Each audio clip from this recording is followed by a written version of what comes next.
Welcome to NuttieBuddie Sports. Go into the next one. The Las Vegas Raiders versus the Cincinnati Bengals.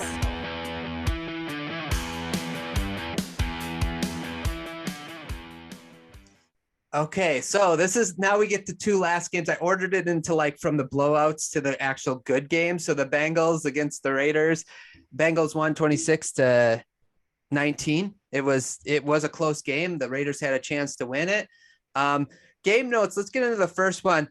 Did the whistle really matter? Okay, so there's a lot of arguments going on about the whistle that happened as the ball was kind of in the air when the receiver was about to catch it. And a lot of people are kind of complaining because the officials got it wrong. They technically should have redid the play. So let me start with Zach. By rule, the NFL should have redid the play. Do you think the whistle really mattered in the outcome of that play? And do you think that the Raiders, in a sense, were a little bit robbed? Because we obviously don't know how the rest of the game would have played out, but it did score him a touchdown. What do you think? Yeah, well, I mean, obviously, the whistle in the middle of the play didn't really matter to me because the ball's in the air. So I don't know why they would even blow a whistle during that anyway. So to me, it was just a referee falling over and accidentally breathing through the whistle. You know, that's my explanation for it anyway. But, you know, does it matter? No. I mean, he still scored a touchdown. It was a great play by the Bengals, so it should count. Technically, based on the rule, I mean, I guess that should have been decided by the referees or whoever's in New York making the call, because they should be able to get that pretty seamlessly if they needed to get it done correctly. So, you know what? It is what it is. There's a lot of mistakes referees make every single game. It's, you know what? I think the Bengals deserve to win. It was a close game anyway, but to me, I would have let it fly. So we'll put a pin in that referee makes mistakes in every single game. We'll put a pin in that. But Chris, you're agreeing frantically with Zach. So you want to go ahead and explain why? Yeah, he's no. I just think it was common sense taking over. I mean, maybe it didn't follow the exact letter of the law. The whistle, maybe there's some sound delay, but the whistle was like milliseconds before the ball. I forget who caught that touchdown, but it was like a millisecond before it hit his hands. There's zero chance the defensive back would have stopped covering, even if there was a whistle 2 seconds before that. There was no way he could have reacted in time to like hold up. He was just upset that he got burned on the play. I think that was his reaction. He wasn't going, oh, you know, what happened? I don't know why. I think his Zach's explanation that he huffed into the whistle accidentally, because Burrow wasn't even close to touching the sideline. So there's zero reason that a referee would have been looking at right. I mean, he was right there.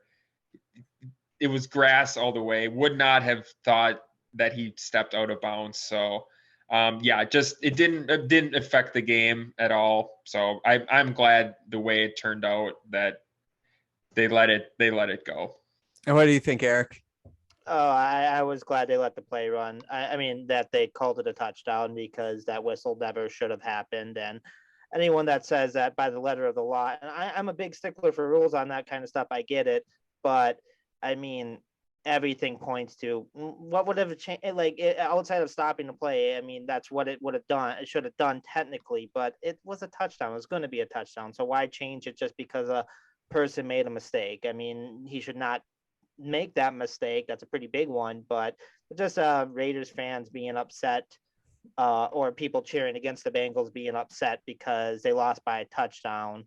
And that was a touchdown. It's just like, no, that's just no. That was the correct, whatever you want to call it, the correct ruling, whatever it is, to allow the touchdown stand. It may be by the letter of the law, but just it was correct.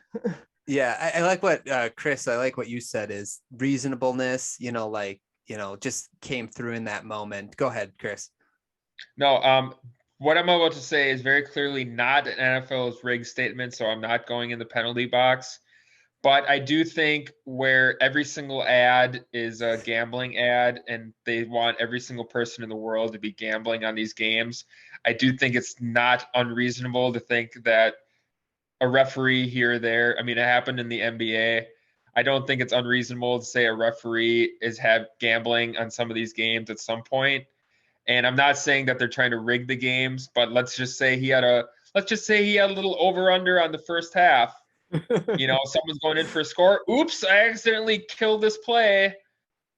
I don't think it's like there's not a 0% possibility of something like that happening in the future or in the current. So that's the thing that I was going to hit on too, is like when the referees there's almost too much pressure on them too, like to get everything right. And I don't understand, because at times New York will buzz in and be like, hey, you got to get this play right, or whatever. Why can't they do that on like every play? I'm not saying like throw flags or whatever, but if there's an obvious wrong call, why isn't New York like, hey man, you got that wrong, or hey, you need to do this or whatever? It doesn't make sense to me, because like you said, Chris, the more gambling is normalized in state to state, it's going to be something very important for them to be as transparent as possible. Otherwise, we are going to start being like, yeah, this is the WWE. So. What was this is kind of side to that, but what was the game recently? There was a controversial call and they said like, oh, we can't review it. And I forget if it was maybe something I texted you about or not. Well, there was that, I don't know if this is the one you're talking about, but I think it was against the Titans, the Dolphins and the Titans. I don't know if that's the one you're referring to. Like there was a fumble on the play, and then like the Dolphins came out with it, but then they're like, they can't review it for some reason because they blew the play dead. I'm not sure if that's what you're talking about. Obviously there was, I'm not sure. Yeah. Obviously there was the Saints one a couple of years ago against the Rams. That was huge. And then they put a rule in, and the refs were so bad at getting it right, even with the replay, that they're like, let's just get rid of this replay, instead of like looking at the refs and being like, no, just get it right. You guys are obviously doing this on purpose. So come on, whatever. But yeah, I can't remember. Yeah, no, there were just something that was like a judgment call, and they just pulled out the old classical, like, oh, we couldn't even review it if we wanted to because it was a judgment call. And I'm like, come on, either everything should be reviewable or nothing should be reviewable, in my opinion. To have like a completely arbitrary, some things we can, some things we can't, is very silly to me. But no, I agree. But I really think they just should have New York at the ready to like correct them. We're in 2022, right? We have the technology. Yeah. Okay. Joe and Jamar, fire. They were on fire in this game. 24-34 of 34, 244, 2 touchdowns for Joe, and 9 receptions for 116 yards for Jamar Chase. How fun are they to watch? They rule. Yeah. Awesome. It's gonna be fun to watch the Bengals for a long time. Yeah. Yeah. If you're getting into the NFL, that's one of the teams I would strongly suggest you to start paying attention to. That would be it. Let's see here. Josh Jacobs only had 13 carries in the game, but he had 83 yards. The game was kind of always close, so I don't understand why he didn't get more carries. So I don't know if any of you seen that or have an opinion on that, but I feel like they should have ran the ball more. Yeah, I saw that stat too, and I was surprised when it was only 13 because he was running. He had one breakaway one, but just overall he was running successfully, and they went away from it too fast. Yeah, I agree. I think they got concerned because how much their defense wasn't stopping the Bengals, and they thought they just had to keep up with it. They couldn't afford not to try to keep up with it, I think is what happened. Now, no proof, obviously, but that's what it looked like to me. No, I bet you're right. I bet they were reeling a little bit and they got away from their game plan. And that's because one way you slow down an offense is keeping them off the field and let them getting cold, and for some reason, I don't know why they didn't do that. Okay. Yeah. Derek Carr, I was going to call him David. Derek Carr, 54 attempts, 310 yards. That's 5.7 yards an attempt, which is not extremely, but it's very inefficient. Yeah, no, I agree. Let's go Raiders off season, guys. Anything we looking for as far as the Raider off season? Maybe I'll start with Eric. You got anything? don't have a coach that gets fired mid-season and a wide receiver that get arrested. That would be my number one thing to do. That's a good goal right there. Not asking a lot, but I mean, it was Vegas, so you never know. Yeah. What about you, Zach? Yeah, I don't really have anything in particular. I'm with Eric. Keep your players and coaches on the field to be able to play the game. Yeah. Other than that, I mean, it's just they have a couple areas here and there they could probably improve on, but I haven't really thought about it enough to get anything specific. No, that's okay. Zach? I mean, not Zach. Chris? That was Zach. No, I don't know if we saw this late breaking news, but they are cutting Mike Mayock, general manager, go. He was I know he's kind of a scouting guy, but they gave Gruden all the personnel power. So now they have to go find a personnel guy. As far as the rosters, obviously, Ruggs is gone. Renfro turned into a stud over the second half of the season, so they're in a good spot with him.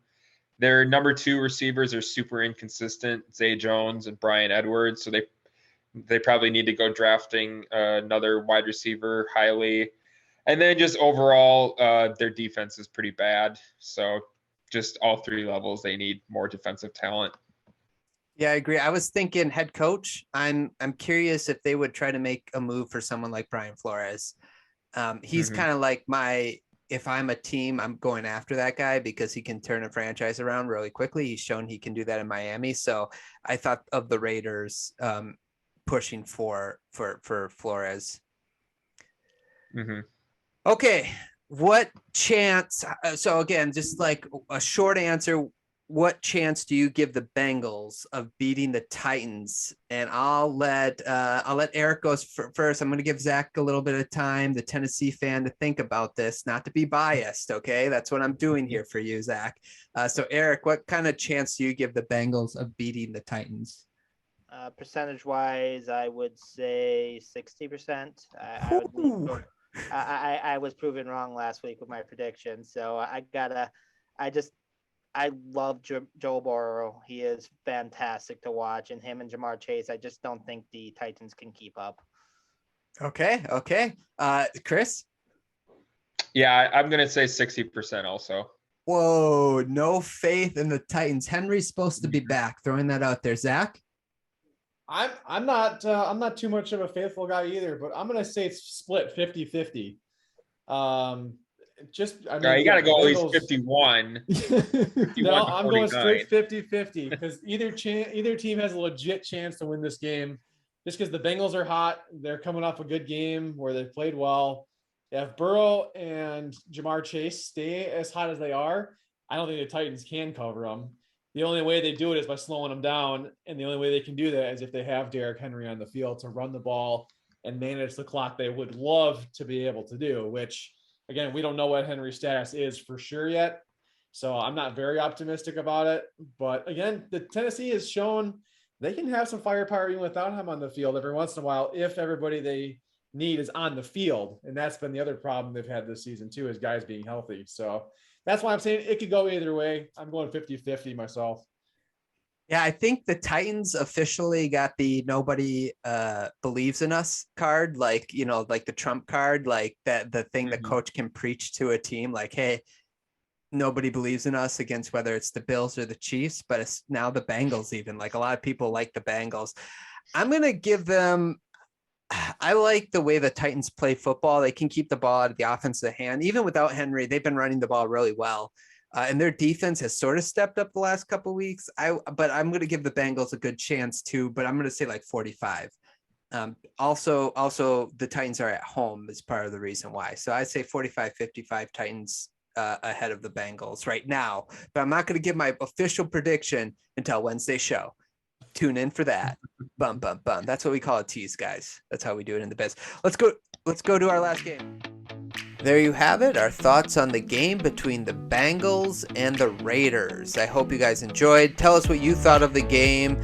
What do you think of that whistle call? Would you have redone the play, or did you think the refs called it right on the field? Let us know in the comments below. Like the video, subscribe to the channel if you'd like more videos, and listen to the podcast by clicking on the link below, the rest of the podcast. Thanks so much for listening, and we'll talk to you guys soon.